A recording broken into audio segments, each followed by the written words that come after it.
नमस्कार।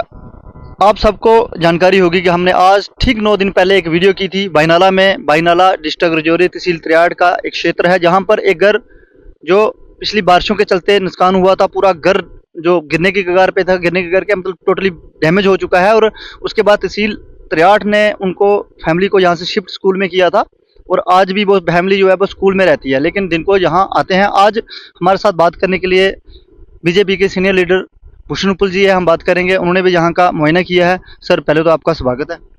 बहुत बहुत धन्यवाद विजय जी, आप ये दूसरी दफ़ा यहाँ पे आए और इनका हालचाल जाना। तो ये आपको मैं बता दूं, ये हमारे केवल कृष्ण जी हैं, सन ऑफ दुर्गा दास। तो इनका घर जो है वो विलेज त्रियाठ मोड़ा बाइनाला में है। और ये आप देख रहे हैं कि इनकी पूरी ज़मीन जो है वो सिंक कर गई है, पूरी ज़मीन जो धंस चुकी है। और मकान जो है, चाहे वो मवेशी का मकान हो, रहने वाला मकान हो, किचन हो, पूरा का पूरा मकान जो है वो पूरा फट चुका है और गिरने के कगार पे है। सिर्फ बरामदा रहता है, बाकी सारा कमरे वगैरह जा किचन और दो इनके सेपरेट जो एक अच्छे कमरे थे जो अभी रिसेंटली उन्होंने बनाए थे वो भी गिर चुके हैं। और मवेशियों के यहाँ पे बांधते थे वो मकान भी गिर चुका है। तो ये बहुत बुरी हालत में रह रहे हैं। तो इसके बाद जब इनका ये हाल हुआ तो इन्होंने अप्रोच की तहसीलदार त्रियाठ के पास। तो तहसीलदार त्रियाठ ने इनको मिडिल स्कूल बाइनाला में ठहराया हुआ है अभी तक।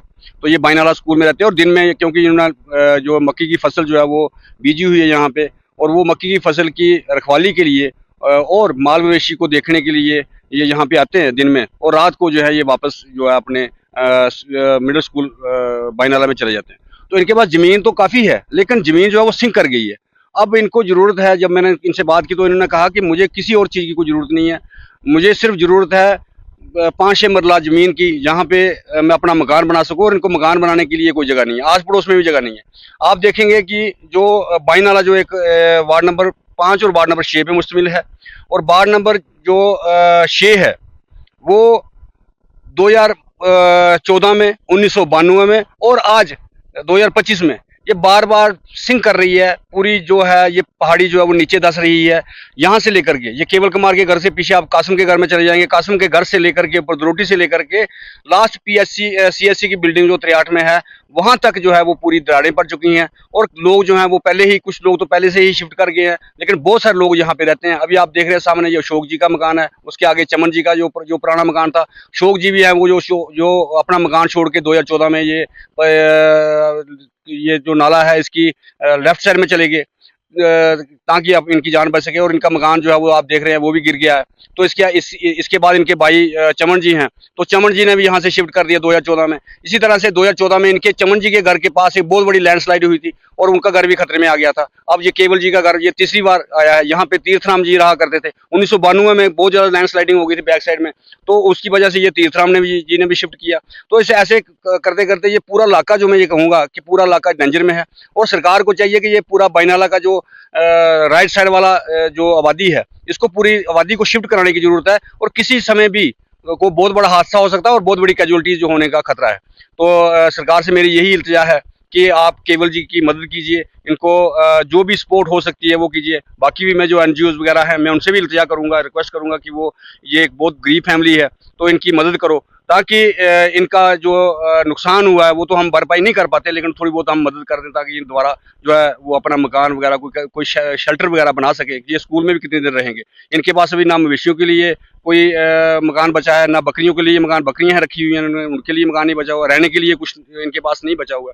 तो ये बहुत ही दयनीय स्थिति में पहुँच गए हैं।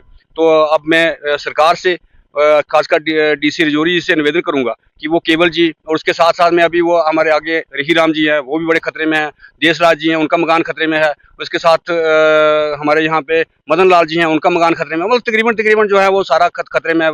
एक फैमिली जो है वो बिल्कुल सीएससी के बैक साइड में रहती है, गुज्जर भाइयों की, वो भी, उनका भी वहाँ से लैंड जो है वो सिंक कर गई है। तो ये काफ़ी जो फैमिलीज हैं जो बड़ी दयनीय स्थिति में है, इनकी हेल्प करने की जरूरत है। आज मैं यहाँ पे आया था, पहले भी हम आए जब इनको यहाँ से हमने शिफ्ट किया तो उस दिन भी आया था, और आज भी मैंने सोचा कि चलो दोबारा से इनके घर में चलें और देख लें कि कैसे वो रह रहे हैं, क्या कर रहे हैं, इनका हौसला अफजाई की जाए। तो ये बहुत ही दयनीय स्थिति में है, बहुत बड़ा डेंजर में है, खतरे में है। तो इनको सबसे पहले यहाँ पे थोड़ी सी एक ज़मीन का टुकड़ा चाहिए जहाँ पे ये अपना थोड़ा बहुत शेल्टर बना सके। मैं सरकार से फिर से ये इल्तिजा करूँगा, डिस्ट्रिक्ट एडमिनिस्ट्रेशन रजौरी से, एडीसी कालाकोट से, तहसीलदार त्रियाट से और अपने सरकार जम्मू कश्मीर यूटी से कि वो इनको लैंड प्रोवाइड करे। जो जो लोग खतरे में हैं वो कम से कम अपना मकान बना सकें और वहाँ पे वो अपनी सेफ ज़िंदगी जो है वो जी सकें। शुक्रिया। आप सब जानते हैं, वीडियो में पहले भी आपने देखा, हमने पूरा इनका घर की दृश्य आपको दिखाए थे और जो पहाड़ी सिंक कर रही है वो भी हमने आपको दरारें दिखाई थी। ये फैमिली जो है वो बहुत बड़े रिस्क में है, क्योंकि इनके पास पहले तो ऐसा नहीं है इनके पास ज़मीन मालकी है, लेकिन जितनी भी ज़मीन इनकी है सारी ज़मीन जो है वो जो पहाड़ी सिंक कर रही है उसके ठीक नीचे आती है। इनका जहाँ गुजर बसर होना बहुत मुश्किल है। हम भी रिक्वेस्ट करेंगे कि अगर कोई भी एनजीओज़ या कोई भी हमारा डिस्ट्रिक्ट एडमिनिस्ट्रेशन हमारी वीडियो देखता है तो इन लोगों की हेल्प की जाए, क्योंकि ये लोग पिछले 9 दिन से एक स्कूल की बिल्डिंग में रह रहे हैं। इनका स्कूल में कितनी ही देर रहेंगे? इनको ज़रूरत है कहीं सेफ प्लेस पे मूव करने के लिए जहाँ ये परमानेंट रह पाएँ। धन्यवाद।